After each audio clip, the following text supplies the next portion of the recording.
Hey, and welcome to another edition of Mook Talks, where I didn't even bother to change my shirt to make it seem like it's a different day. I'm Pete. And I'm Mike.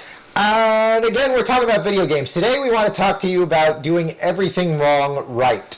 Kind of weird. This all started with a game that we were playing. Mike, much more so than me. I've only seen the first 15 minutes. A very popular game came out called Ni No Kuni. Yeah. And just to preface this, if you look at Ni No Kuni by conventional wisdom, the opening 15 minutes of that game, which is all I've seen, is bad. No, not bad. We both agree that it's awesome. It does everything wrong. You spend the first 15 or 20 minutes are completely on rails, like it's basically a glorified cutscene where you walk left and right. All the stuff is like spoon-fed tutorials where it's just like, rather than showing you through play, it's like a text box. Here's how you do this, here's how you do this, here's how you do this. This is the kind of stuff that I yell and scream about before I like realize that I'm taking video games too seriously. But with Ni No Kuni, it was awesome. So I thought that was worth mentioning.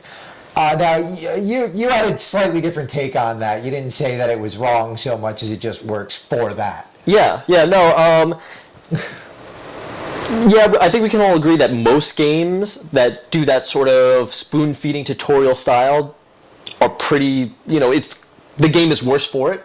Yeah. However, Ni No Kuni, even though there might be better ways for it to have introduced gameplay, the way that they introduced it, it doesn't feel bad. You know what I mean? It doesn't feel wrong. First off, obviously the game is geared towards children, even though primarily adults seem to be playing it. It's because it's a good game. Yeah, it's because it's a good game. But the issue at hand is just they do so many things right when it comes to conveying the story and making it sort of integrated into the tutorial. And I don't mean that in like the sense that, they're forcing like a story element into the tutorial. I just mean like it kind of flows with the story.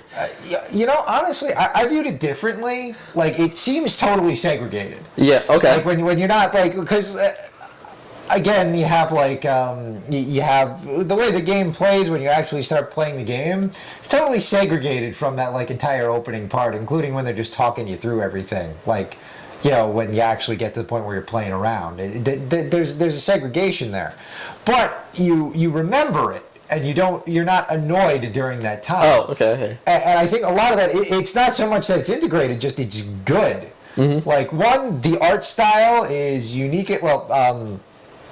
We just talked about this, and I still blanked on the name. Studio Ghibli. Yeah. Or however you say it. Ghibli. I don't know. Whatever. They ones that, and they have an art style that's very unique for this game. You never see anything exactly like what they're doing.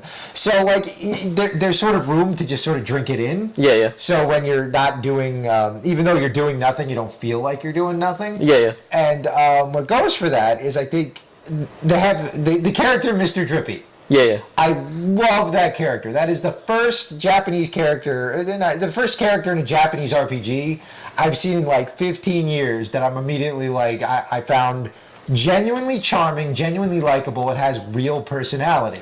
Mm-hmm. And the reason why you actually remember what's in the text boxes is because he's telling it to you. Yeah. It's like, this is a character that's likable. And I think that's one of the good things about the game is that they found this way where it doesn't feel like they're just either shoving it down your throat or spoon feeding it to you in a way that's just like, okay, I get it, let's go on, move on along. It's like, this one's like, okay, these are simple concepts that they're sort of spoon feeding to you, but it's done in the way with Mr. Trippy and everything else that it doesn't feel like the game's dragging. Well, also, I think you actually remember the stuff that they're telling you about the game. Like, with Xenoblade Chronicles, which we have a very long Let's Play on, and going, you just sort of, like, there was stuff that they told you about, but we didn't remember because, like, they give you, like, a bunch of pages that you just flip through. Come on, game. And, like, every Final Fantasy game I described the most fun part is the mini game with little blue boxes with words come in. You have to press X to get rid of them as fast as possible. Yeah, yeah. So like, this is the first time I've seen like a JRPG character where it's like, okay, I wanna see what he says. I think that really sticks with you. And you know, not just Mr. Drippy's a great example. I love that it's just something like, you have this unique character, something that you haven't seen before that sort of drips personality. But even like Oliver, the main character, yeah. sort of. He's supposed to be like Jack in the fairy tales, where like he doesn't have a lot of strong personality traits of its own. Yeah. So he could sort of be whatever kid is listening to the story or playing the game. But even he has more personality than any of the Final Fantasy 13 characters. Well, not even that. Like, I mean, we really like Xenoblade Chronicles as a game. But yeah. The characters there are just so drab. Like everything's just like made to order, cut and dry. I picked them up at the anime store.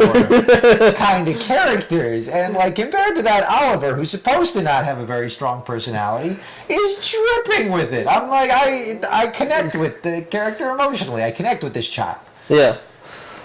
No, I agree. I agree with you on that one. And I think that's why those tutorials didn't feel like they dragged on. And you know what? Maybe there might have been something that would have made it even better.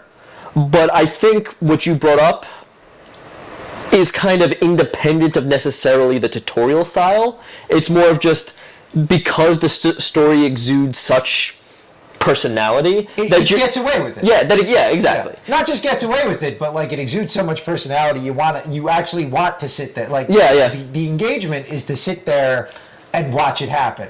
Yeah. Whereas going back to Xenoblade just for a second here, Xenoblade, just throws and kind of does cram it down your throat all at once.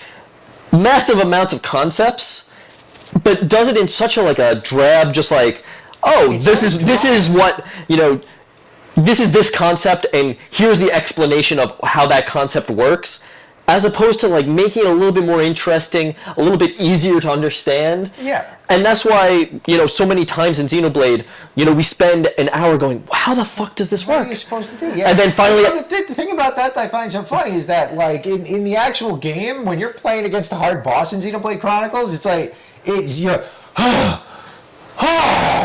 so damn engaging. Yeah. Like, everything else is so separate. That's why, with Ni No Kuni, I think a lot of RPGs could learn from that. Yeah. Make things engaging, make them unique, try to be different. Yeah. I think that's what, and that's how it gets away with that. It's like Roy Jones Jr. in his prime. No one should ever box like the way he did, but he won every fight he had back when he was a young man. And it's the same thing. It's like, because it's unique, because you want to see it, because it did something different, it works. I think that's what all the sameness coming out of RPGs needs to learn from Ni No Kuni, I think. Yep. And Square Enix, want you to take note of that, because... And all the writers for Kotaku who praise Square Enix, you'll reside in the deepest part of hell. All right, so thank you for another Mook Talk. Well, thanks for tuning in. We've been talking to another Mook Talk. I'm Pete. And I'm Mike. And we're going to come up with a tagline eventually. Yeah.